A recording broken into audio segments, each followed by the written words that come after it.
In this guide, I'm going to show you how you can invite friends to increase your friend boost here and build a farm on Roblox. Before we do get into this guide, make sure to like the video and subscribe to the channel with all notifications on. It really does help the channel and it lets us know that you want more content like this. We'd greatly appreciate it. And if at any point throughout this guide you did have any questions, just ask them down in the comment section below and we can help you out further. I'm going to be doing my best to reply to every single comment down there. Now, first things first, open up the game, look on the left-hand side of the screen, and what you need to go ahead and do is find this little like Roblox icon just like so. Go ahead and select the Roblox icon, and then from here you're going to see an invite friends option up at the very top.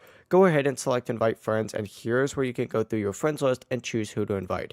For example, I could invite my alt account right over there, and then of course once my alt account actually goes ahead and joins, I can not only play with them, but I will also get a friend boost as well, which is very nice. But that really is the full process. It really is as simple as that. If you guys had any questions, ask them down in the comment section below and we could help you out further. I'm going to be doing my best to reply to every single comment down there. Before you do leave this guide, make sure to like the video and subscribe to the channel with all notifications on. It really does help us out and it lets us know that you want more content like this.